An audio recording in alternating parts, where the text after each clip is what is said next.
दोस्तों, स्वागत है आपका हमारे YouTube चैनल में।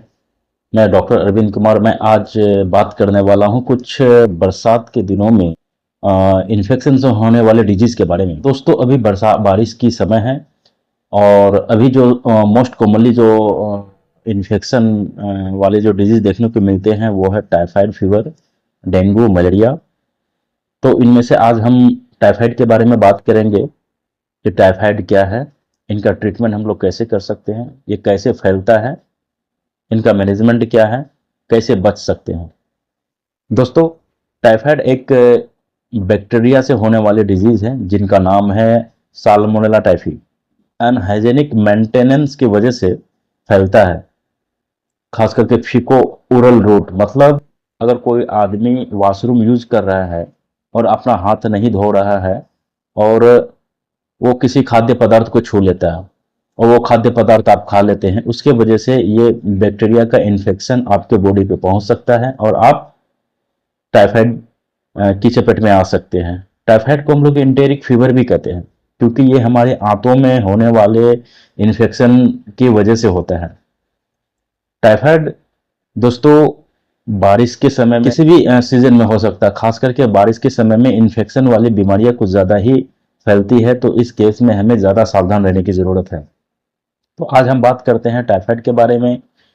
दोस्तों, इनके लक्षण क्या क्या हैं, खास करके फीवर। दोस्तों, फीवर का जो पैटर्न है टाइफाइड में स्टेप लेडर पैटर्न का होता है। स्टेप लेडर पैटर्न का मतलब ये है फीवर का जो टेम्परेचर वो बढ़ता ही जाएगा।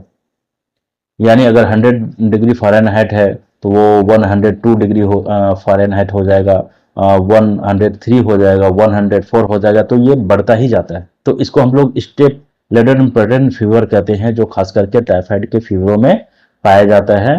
फीवर का जो पैटर्न है इसे डेंगू, मलेरिया, चिकनगुनिया से अलग करता है क्योंकि इनका कैरेक्टर अलग होता है। और दूसरा है हेडेक। 80% लोगों में सर दर्द की समस्या देखने को मिलती है। डायरिया होगा, पेट में दर्द होगा, कमजोरी होना, बहुत ज्यादा थकान महसूस हो सकती है, आपको सूखी खांसी की भी प्रॉब्लम हो सकती है। ये सारे इनके लक्षण हैं। और कुछ खास टिपिकल सिम्टम्स भी इसमें टाइफाइड के मरीजों में देखने को मिलती है, जिसको हम लोग कहते हैं रिलेटिव ब्रेडिकार्डिया। रिलेटिव ब्रेडिकार्डिया का मतलब है कि नॉर्मल कंडीशन में हम लोग के बॉडी में अगर जो टेम्परेचर है, अगर 1 डिग्री फ़ारेनहाइट अगर टेम्परेचर अगर बढ़ता है तो हमारा जो पल्स रेट है वो 10 टाइम्स बढ़ जाता है, मतलब 10 बीट पर मिनट बढ़ जाता है। ये नॉर्मल कंडीशन में होता है। यदि हमारे बॉडी का टेम्परेचर अगर बढ़ता है 1 डिग्री फ़ारेनहाइट तो हमारा pulse rate 10 beat per minute बढ़ जाता है। पर अगर टाइफाइड है तो टाइफाइड के केस में क्या होता है, टेम्परेचर तो बढ़ता है पर पल्स रेट कांस्टेंट रहता है, बढ़ता नहीं है। तो इसको हम लोग रिलेटिव ब्रेडिकार्डिया कहते हैं। हालांकि इसके अलावा भी बहुत कुछ इन्फेक्शियस डिजीज में देखने को मिलती है, पर ये टाइफाइड में भी देखने को मिलती है। और दूसरा है कोटेड टंग। मतलब ये क्लिनिकल फीचर है, टाइफाइड के मरीज में देखने को मिलते हैं। ये नॉर्मल आदमी से डायग्नोस नहीं कर सकता है, ये काम डॉक्टरों का है, जो ये सारी चीजें एक पेशेंट पे देखने को मिलती है। और कोटेड टंग मतलब टंग पे एक सफेद तरह की परत जम जाती है।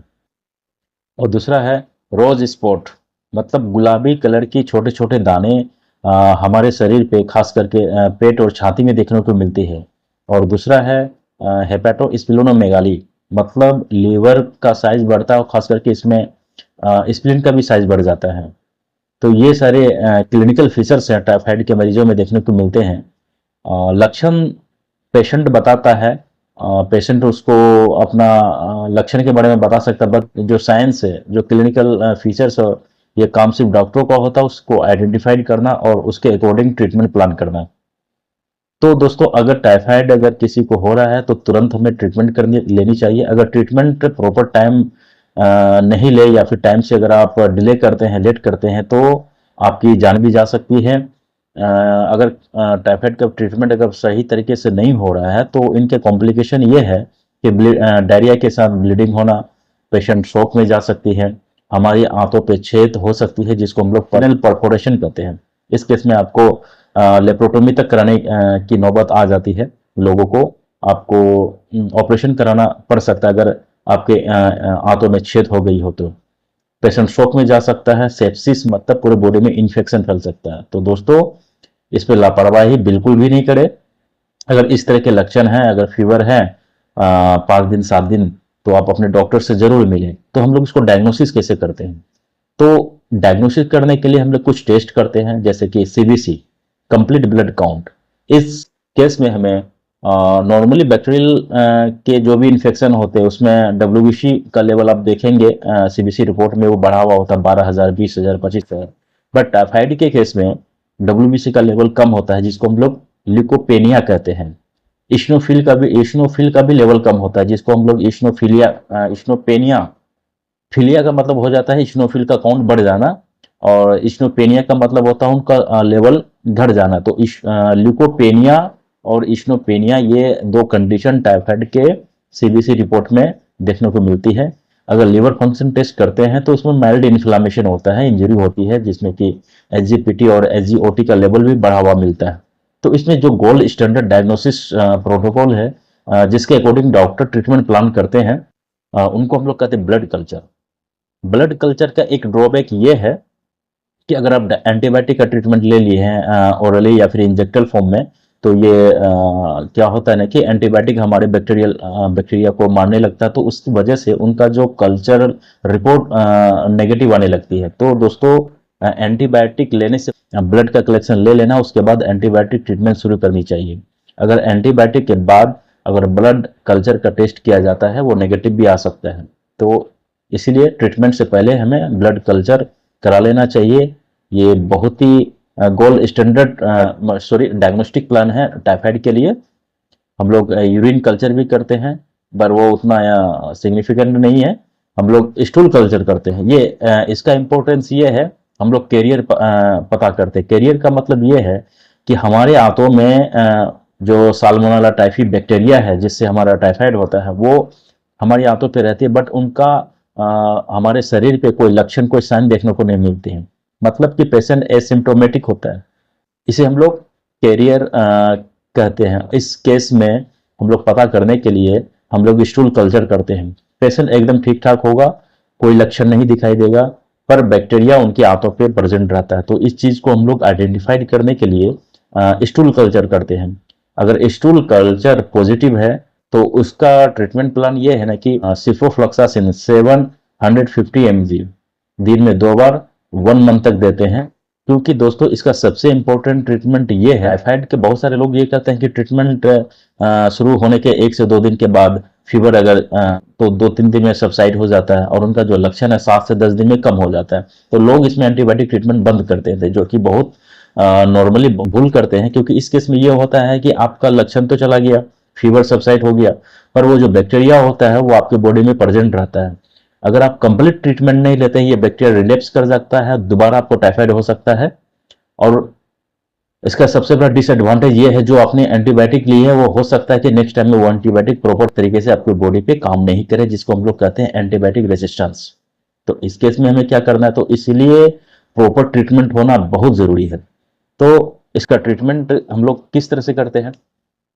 तो इन्वेस्टिगेशन हो गया। हाँ, इन्वेस्टिगेशन में हम लोग जैसे ब्लड कल्चर किए, उसके बाद होता है दोस्तों टाइफीडोट, आईजीजी और आईजीजीएम। विडाल इनसिग्निफिकेंट है। विडाल बहुत सारे जगह आज भी किया जाता है क्योंकि ये सस्ता है, पर ये उतना स्पेसिफिक ट्रीटमेंट नहीं है। इस विडाल टेस्ट करके हम इसका ट्रीटमेंट प्लान नहीं कर सकते हैं। तो विडाल इसलिए इनसिग्निफिकेंट है क्योंकि विडाल मलेरिया हो गया, लेप्टोस्पिरोसिस, स्कैब टाइफस जैसे इन्फेक्शन में भी पॉजिटिव आता है।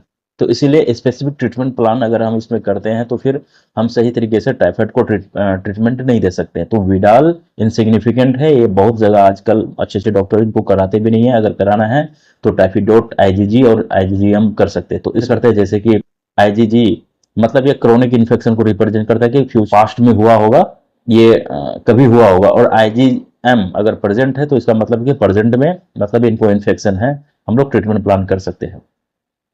तो ये हो गया इनका डायग्नोस्टिक पर्पस। और दूसरा ये है कि हम लोग जो इनका जो ट्रीटमेंट प्लान करते हैं 2 फॉर्म में करते हैं। एक कॉम्प्लिकेटेड होता है, एक अनकॉम्प्लिकेटेड होता है। अनकॉम्प्लिकेटेड का मतलब होता है कि पेशेंट का बीपी, पल्स रेट पेशेंट का जो वाइटल है वो सारा कुछ स्टेबल है, पेशेंट खा पी रहा है, सब कुछ कर रहा है। तो इस फॉर्म में हम लोग ओरली हम लोग टेबलेट के फॉर्म में देते हैं। अगर ये उल्टी है, वॉमिटिंग है, मुंह से कुछ नहीं ले रहा है तो आईवी फ्लूइड देते हैं। तो इस केस में हम लोग इंजेक्टेबल फॉर्म में हम लोग इनका ट्रीटमेंट करते हैं। अगर पेशेंट स्टेबल है, अनकॉम्प्लिकेटेड है, तो हम लोग टेबलेट देते हैं, जैसे ओफ्लोक्सासिन 400 mg BD 5 डे।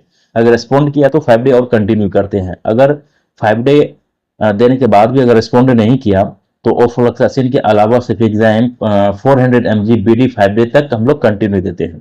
फिर देखते हैं, अगर रिस्पॉन्ड किया तो ठीक है, अगर रिस्पॉन्ड नहीं किया तो इसके साथ फिर एजिथ्रोमाइसिन को ऐड करेंगे और ओफ्लोक्सासिन को बंद कर देंगे और उसके बाद कंटिन्यू करते हैं। तो इनका हुआ अनकॉम्प्लिकेटेड टाइफाइड का ट्रीटमेंट प्लान। अगर कॉम्प्लिकेटेड टाइफाइड का जो ट्रीटमेंट प्लान है उसमें क्या होता है कि जैसे कि एरिथमिया हो गया या फिर सीजर आ गया पेशेंट को, ये कॉम्प्लिकेटेड मतलब बहुत सीवियर फॉर्म में हो गया, बीपी पल्स रेट ये सारा सारा बहुत कम है, तो इस केस में हम लोग सेफालोस्पिरिन 3rd जनरेशन, जिसको हम लोग सेफ्ट्रिएक्सोन कहते हैं, बहुत कॉमन है, मोस्टली 90% लोग इसी का ट्रीटमेंट देते हैं। विडाल अगर पॉजिटिव आया तो ब्लाइंडली लोग इन्हीं को यूज करते हैं, जो जो देते हैं कॉम्प्लिकेटेड फॉर्म में सेफ्ट्रिएक्सोन या फिर सेफोटेक्सिम जो देते हैं। इनका अलग अलग डोज है, जैसे कि सेफ्ट्रिएक्सोन अगर हम लोग इसको देना है 60 mg पर केजी बॉडी वेट के हिसाब से देते हैं।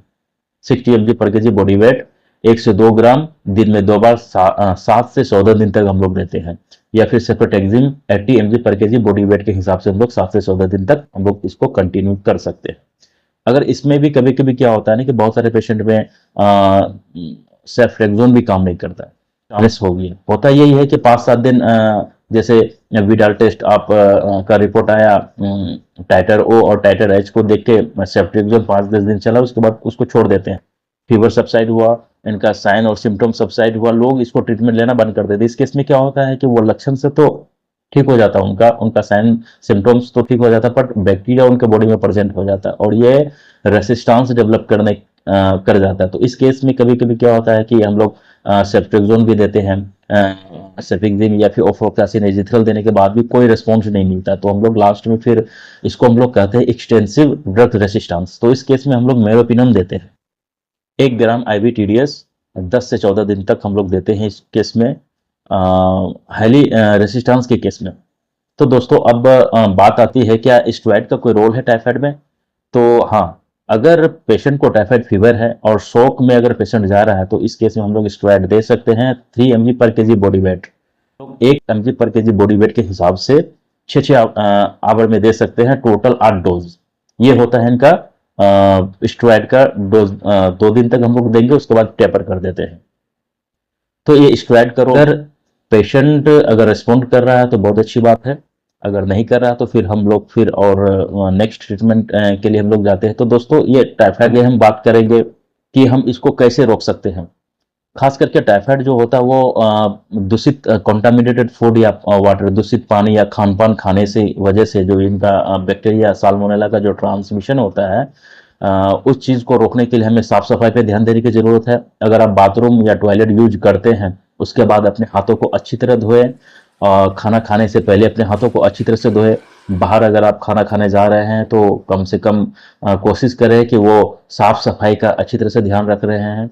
अब वैक्सीनेशन का भी आप यूज करके इनसे होने वाले बीमारी से बच सकते हैं। हाँ, टाइफाइड की भी वैक्सीन होती है, वैक्सीनेशन तो ये कैप्सूल फॉर्म में भी आती है और इंजेक्टेबल फॉर्म में भी आती है। कैप्सूल फॉर्म में अगर आप लेते हैं तो हर एक 5 साल में आप इनको बूस्टर डोज के फॉर्म में आप लिए, अगर इंजेक्टेबल फॉर्म में लेते हैं तो हर एक 2 साल पे आप ले सकते हैं। इस तरह अगर आप पानी पीते हैं तो उसको गर्म करके पानी पिए।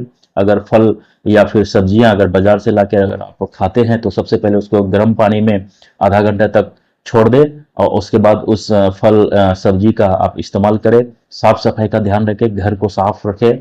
इन सारी चीज़ों से आप टाइफाइड से अच्छी तरह से बच सकते हैं और दूसरों को भी बचा सकते हैं। तो दोस्तों अगर ये वीडियो टाइफाइड से रिलेटेड अगर आपको अच्छी लगी तो हमारे चैनल को जरूर सब्सक्राइब करें और लोगों को भी शेयर करें और उन्हें बताएं कि आप घर बैठे कैसे टाइफाइड से बच सकते हैं और अपना ट्रीटमेंट सही तरीके से ले सकते हैं और इनके जोखिम से बच सकते हैं। तो नमस्कार दोस्तों, अब मैं अगले वीडियो में मिलूंगा। आप स्वस्थ रहें, खुश रहें। Thank you.